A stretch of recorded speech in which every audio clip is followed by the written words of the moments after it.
dans cette émission, c'est les BRICS. Il y a quelque chose de grand qui se produit en Afrique du Sud, c'est que les pays du monde qui y sont rassemblés, les pays du Grand Sud global, ont compris qu'ils peuvent faire du commerce et de l'économie sans passer par le dollar, l'euro et le CFA. Je recommence la grande idée des BRICS. Les pays qui s'y rencontrent aujourd'hui savent comment on peut faire du commerce, comment on peut faire des échanges de richesses, des échanges de finances, sans passer par le dollar, sans passer par l'euro, sans passer par le CFA. Voilà la grande victoire de la réunion qui se tient actuellement en Afrique du Sud. Le nombre d'échanges commerciaux directs entre les pays du Sud global va se multiplier de plus de 300, mais peut-être même 500%. On a retrouvé la confiance en une capacité d'échange économique direct de pays à pays. Même les pays qui sont encore dans la zone CFA savent désormais comment payer en monnaie non CFA leurs partenaires hors de la zone CFA. Ils savent même comment payer en monnaie non CFA leurs partenaires dans la zone CFA. Les pays qui se réunissent autour des BRICS ont maintenant acquis la capacité de créer des paquets de devises. C'est-à-dire un pays comme ça peut avoir même 25 monnaies. Est-ce que vous savez ça? Est-ce que vous savez que maintenant, d'un point de vue économique et grâce au progrès de l'informatique, un pays peut avoir 25 monnaies? Les échanges peuvent se faire en 25 devises différentes, maîtrisées par le même pays. Est-ce que vous le savez? Bon.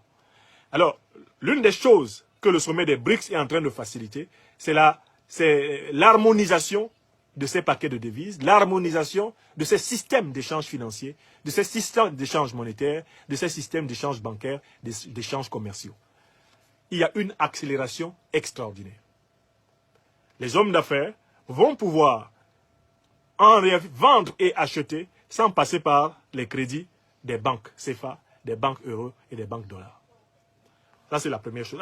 La deuxième chose qui est absolument importante, c'est que les échos qui me parviennent de la réunion des BRICS, c'est qu'on a compris l'importance d'aider les pays du Sud à renforcer leur système sécuritaire. On sait très bien que des pays comme la République démocratique du Congo, bref, tous les pays africains, aucun de ces pays ne pourra se développer tant que le secteur de la sécurité n'aura pas amplement stabilisé les lieux de production et de transformation des matières premières. Le grand problème de l'Afrique sur le plan économique, qui est le problème de l'industrialisation, est rattaché au problème de la sécurité. Donc on a compris, encore de manière plus précise, pourquoi il faut des armées africaines fortes. Les armées africaines fortes. Non pas pour écraser les peuples africains, mais pour empêcher ceux qui dominent l'Afrique par l'insécurité, d'empêcher l'Afrique de se développer. En fait, les Africains sont empêchés de se développer. Ils ne sont pas sous-développés. Le problème, c'est que dans tout pays africain où il y a un embryon de processus de développement, eh bien, les forces impérialistes étrangères, en association avec des élites locales corrompues, créent des zones d'insécurité. Mais comment voulez-vous que les gens soient concentrés sur des ordinateurs, en train de concevoir les futurs avions africains, les futurs bateaux africains, les futurs systèmes agricoles africains, les futurs systèmes de transport africains, alors que ça tire dans la rue? Comment voulez-vous que les gens soient capables de se concentrer là-dessus, alors que le commerce de cocaïne et d'héroïne est en train d'envahir tous les lycées et collèges? Comment voulez-vous que l'Afrique se consacre au développement, alors que l'Afrique est en train d'être envahie et étouffée par l'insécurité? Je suis frappé par le nombre de contributions que j'ai lues des grands acteurs des BRICS qui disent que la sécurité est l'une des clés essentielles du développement. Avant, on promouvait la démocratie et la bonne gouvernance avant la sécurité. Non, il n'y a pas de démocratie sans sécurité. Et il n'y a pas de bonne gouvernance sans sécurité. Il n'y a pas d'industrialisation, de commercialisation. Il n'y a aucun pays n'a pu réaliser la prospérité de sa population dans l'insécurité. Vous n'en trouverez pas un seul.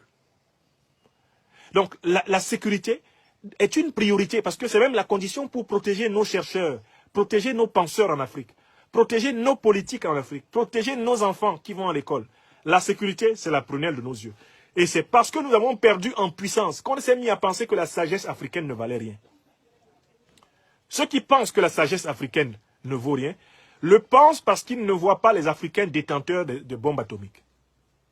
Parce que quand tu possèdes une bombe atomique, on respecte ta sagesse.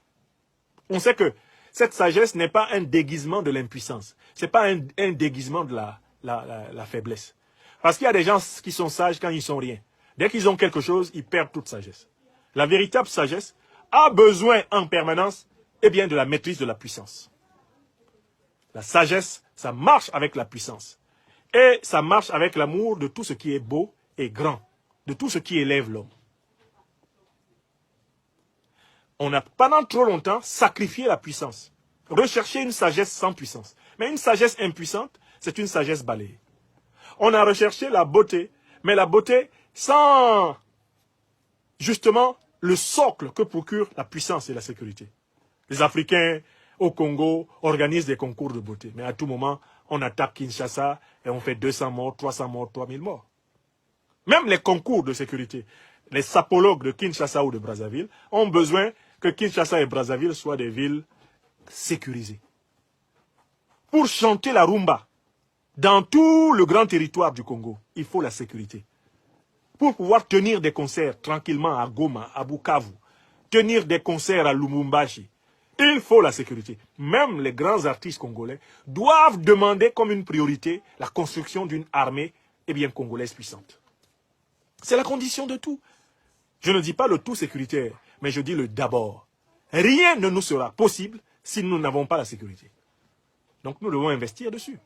Et les BRICS ont compris cela. L'importance de la sécurité.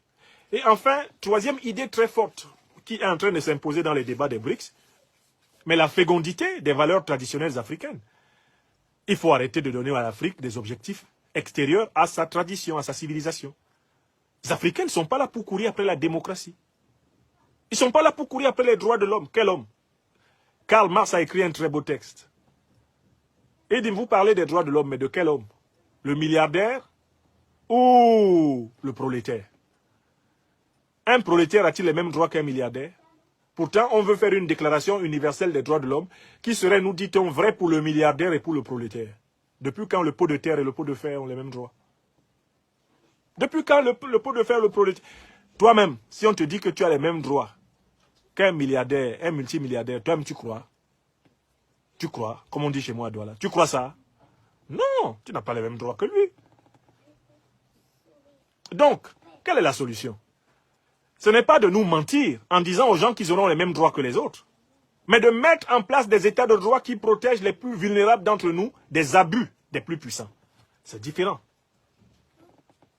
Dans la tradition africaine, il n'est pas question de donner à tout le monde les mêmes droits, ça n'a aucun sens. Mais de veiller à ce que la dignité de chaque personne soit préservée. Le système politique a pour vocation la préservation de la dignité des personnes. Voilà. Au lieu de mentir aux gens que tu vas avoir les mêmes droits que tous les autres, on leur dit la vérité, on veillera à mettre en place un système dans lequel tu ne seras jamais déshumanisé. Ça, c'est beaucoup plus réaliste.